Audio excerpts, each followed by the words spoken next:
నెల్లూరు నగరం 9వ డివిజన్లో గడప గడపకు మన ప్రభుత్వం కార్యక్రమం జరిగింది. ఈ కార్యక్రమంలో మాజీ మంత్రి, నగర ఎమ్మెల్యే అనిల్ కుమార్ యాదవ్ పాల్గొన్నారు. స్థానిక నాయకులు, కార్యకర్తలు అనిల్కి ఘనంగా స్వాగతం పలికారు. డివిజన్లోని గడప గడపకు వెళ్లి ప్రభుత్వ సంక్షేమ పథకాలు వివరిస్తూ వారి సమస్యలను అడిగి తెలుసుకున్నారు. అనంతరం ఎమ్మెల్యే అనిల్ మీడియాతో మాట్లాడుతూ తెలుగుదేశం పార్టీ ముఖ్య నేతలపై విరుచుకుపడ్డారు. ఎవరో పసిబిడ్డ కాళ్లు విరగ్గొడితే మూలపడుకున్నావు, అదే నేనుగాని విజృంభిస్తే బెడ్రూంలో నుంచి రాలేవంటూ హెచ్చరించారు. మీ కార్యకర్తల్ని పోలీస్ స్టేషన్కి తీసుకెళ్తే పోలీసుల మీదకే పోతావా అంటూ ప్రశ్నించారు. నేను కాని అధికారాన్ని దుర్వినియోగం చేయాలనుకునేవాడినే అయితే నీ మీద పెద్ద కేసు పెట్టి లోపల వేయించి అండర్వేర్ మీద కూర్చోబెట్టి తోలు పెరికించేవాడినని హెచ్చరించారు. నెల్లూరులో ఎవరైతే ఇప్పుడు పోటీ చేయాలని 4.5 సంవత్సరాల తర్వాత కనిపించే అభ్యర్థి మీద మేము ఏదైనా మాట్లాడితే, లేదంటే ఏదైనా చర్చకి కానీ రమ్మంటే మహామేధావులాగా, మహా తెలివితేటలుగా నేను కాంట్రవర్సీ మాట్లాడను అని అంటాడు. సరే, బాగానే ఉంది. ఆయన మాట్లాడు కానీ ఆయన చెంచగాడు ఒకడు ఉన్నాడు, కాలిరగొట్టుకొని పేమెంట్ బ్యాచ్, ఆడి చేత మాట్లాడిస్తుంటాడు. ఈడు పతివ్రతలాగా, ఇల్లు పతివ్రతలాగా. నువ్వు పోటీ చేయాలనుకుంటున్న అభ్యర్థి రా, నేనేమన్నా చెప్పాను, అలిగేషన్ వేసినా, నేను ఏదైనా ఉంటే రమ్మని మాట్లాడు. సరే, డెవలప్మెంట్ మీదకైనా నేను చర్చకి రమ్మంటే దానికి రాడు. ఏమైనా అలిగేషన్స్ చేస్తే దాని మీద స్పందించడం, దానికి స్పందించడు. దానికి స్పందించిన గొట్టంగాడు ఒకటి స్పందిస్తుంటాడు. మొన్నటిదాకా నేనే క్యాండిడేట్ అని చెప్పి తిరుక్కుంటే ఏమీ లేకుండా, అంటే ఎంత గొంతెత్తే అంత ప్యాకేజ్ వస్తుందేమో కావాలా. ఆ గొట్టంగాలకి వాళ్ళందరికీ చెప్తున్నా ఒకటే, అరే మా అందరి ముందు మాట్లాడేదానికన్నా మీ అభ్యర్థి గురించి సాక్షాత్తు ఎవరు చెప్పాల్సిన అవసరం లే. ఆయన కన్న తల్లే, మామూలుగా ఏ తల్లి బిడ్డ మీద చెప్పదు. ఆయన ఎంత గొప్పవాడు, ఆయన ఎంత గొప్ప క్యారెక్టర్ గలవాడు, ఆయన కన్న తల్లే ఆయన గురించి మాట్లాడిన వీడియో ఒకటి సర్క్యులేట్ అవుతుంది.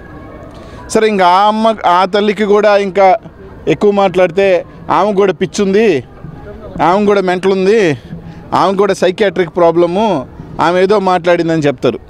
అంటే చనిపోకముందు వాళ్ళ అమ్మ ఈయన గురించి మాట్లాడిన వీడియో ఒకటి సర్క్యులేట్ అవుతుంది. ఒక్కసారి దాన్ని తెప్పించుకొని చూడండి ప్రతి ఒక్కరు. ఇంకా అది కూడా దాని గురించి కూడా మాట్లాడేస్తారు ఇప్పుడు. కానీ నేను ఇప్పుడు దాని గురించి మాట్లాడలా, కానీ నన్ను కానీ కెలికారనుకో ఇంకా అన్నీ మాట్లాడతా. ఆయన గొప్పతనం, ఆయన ఇది ఆయన కన్న తల్లే చెప్పిందయ్యా. వాళ్ళ అమ్మగారే చెప్పారు, మా ఓడు ఎంత ప్రబుద్ధుడో, మా ఓడు ఎంత నికృష్టుడో, మా ఓడు ఎంత ఎదవో, నా కొడుకు ఎంత దుర్మార్గుడో. ఒక కన్న తల్లి బిడ్డ మీద చెప్పిందంటే ఇంకెంత ఆలోచన చేయడు మనోడు, ఎంత మేధావు, ఎంత అయితే చెప్తుందా. ఇంక వీళ్ళు అది కూడా చెప్తారు. అలాగే ఈ మధ్యకాలంలో పాపం ఎప్పుడూ అనలేని ప్రేమ, ఆయన కూతురు సింధూర గారు, అమ్మ నాకు కూడా సిస్టర్ లాగే నువ్వు అనుకుంటాను నేను.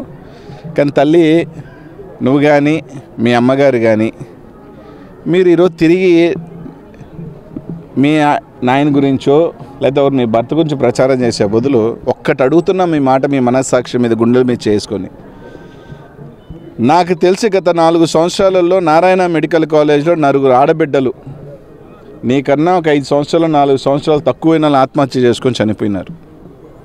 కనీసం వాళ్ళ ఇళ్ళకెళ్ళి మీరు పరామర్శించారా? మీ నాయన కాలేజీలో ఉండే పోలేదనుకో, ఎందుకంటే ఆయన చనిపోయినప్పుడు ఆయన నెల్లూరులోనే ఉన్నాడు, నాకు తెలిసి వాళ్ళు చూడలే. కనీసం మీరైనా పోయి ఆ బిడ్డ తల్లిదండ్రులను లేకపోతే ఆ బిడ్డని కడదారా లాస్ట్ చూపైనా చూసారా? లేదే. మీకు వ్యాపారం రాజకీయమైన వ్యాపారమే, ఏదైనా మీకు వ్యాపారమే. 4.5 సంవత్సరాల తర్వాత వచ్చి చూసిన మన విమల్ జంక్షన్ నుంచి ఒక 10 మందికి యూనిఫామ్లు ఇచ్చేది. అదే ప్రాంతంలో వరదలు వచ్చినప్పుడు ఎక్కడికి వెళ్ళారమ్మా అని అడుగుతా ఉన్నా. కనీసం బిడ్డలు చనిపోతుంటే పరామర్శించలేదు మీరు. మీకు హాస్పిటల్లో కనీసం ఒక బిడ్డకి వైద్యం కూడా ఉచితంగా అందించలేదు మీరు. ఈరోజు వచ్చి ఎన్నికలు వస్తున్నాయి, మా దగ్గర డబ్బు ఉంది, కొంతమందిని మేము కొనుక్కోగలుగుతాం, మేము అవసరమైతే 50 లక్షలు ఇస్తాం, 1 కోటి రూపాయలు ఇస్తాం, నాయకులకి కొందరిని కొంటాం, నా మీద మాట్లాడే చెంచాలకి పెద్ద ప్యాకేజీలు ఇస్తాం అని చెప్పుకుంటున్నారు. ఇంకోటి చెప్పాడు నన్నంట, ఒరే పోయినసారి ప్రభుత్వం మీది, మీరు మంత్రి, సిగ్గులే నేను దొంగ ఓట్లు ఎక్కించుకున్నానని చెప్తున్నావా? మీ మున్సిపల్ మంత్రి రాష్ట్రం అంతా కాలేజీలు ఉన్నది మీకు, రాష్ట్రం అంతా స్టాఫ్ ఉన్నది మీకు, నాకెవరుంటారు అంటే వేల ఓట్లు ఎక్కించే సమర్థత నాకు ఉందంటే నేను గొప్ప నాయకుడినేగా బయట నుంచి తీసుకొచ్చుకొని. మీ ప్రభుత్వంలో మీరు దొంగ ఓట్లు ఎక్కించుకున్నారా?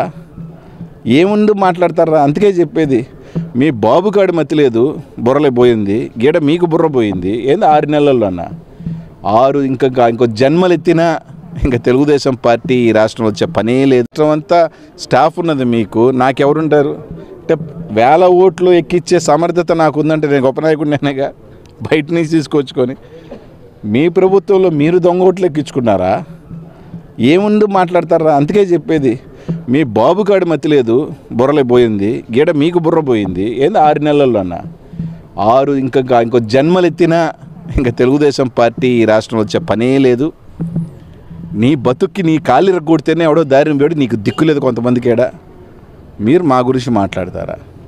మళ్ళీ చెప్తున్నా, మేముగా నిజంగా కానీ నువ్వు చెప్పిన రౌడీసింగ్ ఇస్తే నువ్వు ఇంట్లోంచి కూడా రాలేవు, ప్యాంటు తడుపుకొని పడుకుంటావు. నీ బతికేందో నాకు తెలుసు.